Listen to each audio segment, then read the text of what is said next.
the former mayor of Manila, si Congressman Bulak, Bagatsing? si Atienza, Yeah. na dapat itong tawag na referendum dito sa BBL, hindi lamang yung affected areas ang kasama dyan, dapat the entire Philippines. Because isa-subsidize natin sila eh. Correct. Na Tama yan. bilyong piso. At saka bakit pumayag ang ating Pangulo na tawaging Bangsamoro? Correct. President Ramos did not allow the term Bangsamoro. And in fairness to Nurmiswari, hindi rin niya pinagpilitan kasi it is the creation of another country, another state. So, gusto lang nila national referendum. Autonomous region lang kasi yun ang nakalagay sa 1987 Constitution. Pero sa Bisaya, autonomous region in Muslim Mindanao, hindi Bangsamoro. Nakakatakot yung referendum kasi sa Cebu at sa Visayas, ang tawag namin dyan, referendum.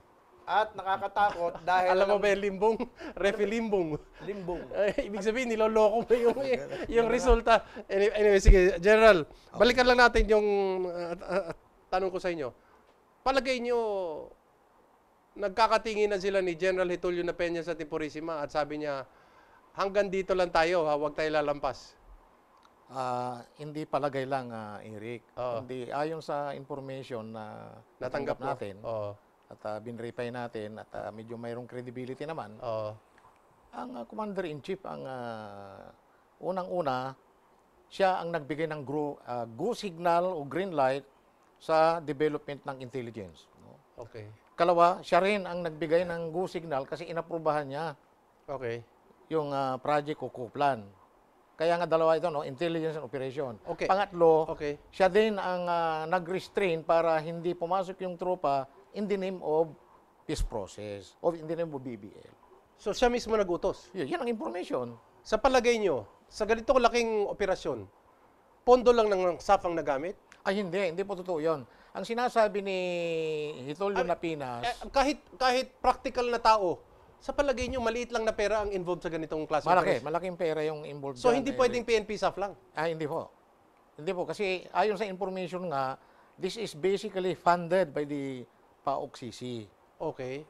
Kung PAOK-CC nga yan, alam talaga ni Presidente, even lang yung funding lang. So, dapat ipatawag ng Senado yung mga papeles niyan kung paano na-release yung mga funding na yan? Correct. Hindi lang funding, kundi yung mga dokumento ng mga Kuplan. Kasi baka mamaya, medyo madoktor na ito. Pwede bang madoktor yan? Oh, yes. Kasi para ma-prevent mo yung tatagos yung informasyon sa upstairs na tinatawag, you will do everything.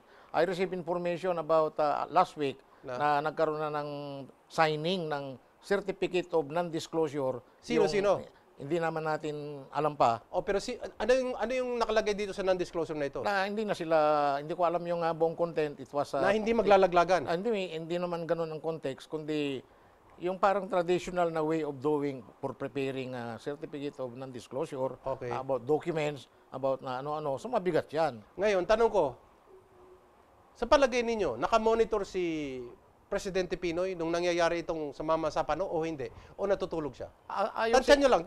Ganitong klaseng operasyon, ha? Hindi ko gagamitin yung tansya. I will always assert na base sa informasyon. Okay. Kasi kung sasabihin kong palagay, that is an opinion. Okay. No? I don't like to mix speculative, up in short, that's what you're saying. I don't like to mix so up. Based on your information, ay alam ni Presidente nga. Nakamonitor siya? Nakamonitor siya, kaya may suggestion ko nga sa isang media forum. Pasipoy na din yung mga... Nasaan siya noon? Telephone... Sa Zamboanga? Zamboanga. It was already... Sa American base? Yes. Ha? Kumakain daw ng Big Mac? I don't know that. Ha? Hindi ko alam. Yung Big Mac daw talaga imported galing sa US. Maybe. May French fries pa raw. Malamang yan kung ganyan. At nung pumalpak, anong reaksyon daw ni Presidente? Alam mo ba yan? Hindi. Hindi sa information na yun ko. No? Okay. Nabasa ko na yan sa Manila Times na frozen siya. Ganun. Na-frozen daw siya. May nagsabi daw na yung mga katabi niya, parang nainis sa kanya kasi para siyang nahilo daw sa Quezon daw. Sabi, hilong talilo eh. Yun ang term, sabay sibat daw. Yan ang na-receive nating information na. Very briefly lang before I go to kasi kung wala na tayong panahon. Bakit kailangan wala si Rojas at si Espina? Dalawa lang idadagdag mo sa okay. Ayon sa information naman, talagang hindi talaga merong alitan talaga, conflict. Oo. Not necessarily interest, kundi statement ko dito, ang counter-terrorism operations ng Pilipinas is deeply marred ng politics. Okay, so Kasi alam naman natin na in public na mayroong Balay, mayroong Samar, okay. Secretary Ochoa and Marruas are not in good terms. Okay.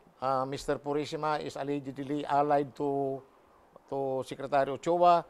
So ang information, talagang wala silang tiwala kay Secretary Ruas kasi marami din daw siyang kapalpakan sa mga iba't ibang pangyayari. Okay. Yun ang reason. Yan ang Kung na-receive natin. information lang na may sabihin, bakit si Espina? Wala din. Ano ba na yan? Kasi baka magsabi kay Rojas, ganun ba yun? Anyway, 10 seconds, 5 seconds, Ferdy, please, quickly. Last word. Well, ang unang-una pa rin may kinalaman dito yung Saba, no? Kaya ginagawa yung Bangsamoro Basic Law to benefit the Malaysians. Okay. Plus, ang Amerikano, ang interest niya dito, yung langis, yung natural gas, yung uranium dyan sa Sulusi at saka sa Ligwasan, Mars. Kaya yung United States Institute of Peace ay nagpasimuno dyan si J. Robinson West na presidente ng PFC Energy na largest petroleum consultant sa Amerika. At nandun din si Ambassador Kirstie Kenny sa pirmahan sa Kuala Lumpur na hininto ng Supreme Court through a temporary restraining order. At nandyan din ang mga Amerikano sa BBL ngayon at sila ang nagpupush ng BBL kaya ang ating mismong presidente at lahat halos ay talagang gustong-gusto rin ma-push yung BBL following the orders of Washington. Okay. Wala na po tayong panahon. By the way, please read my column on Thursday, Manila Bulletin, and in Tagalog also Balita. The title is Justice Sans Truth. Ito po si Eric Espina, palagi po nagsasabi sa inyo, magmasid, makialam, higit sa lahat ay manindigan. Dahil wala pong Pilipino magmamahal sa Pilipino kung hindi, sino pa ba? E di ang Pilipino din. Tayo-tayo lang po talaga dapat ang magmahalan. Walang iba na po. Ito po si Eric Espina. Daghang salamat, maayong gabi, kaninyong tanan.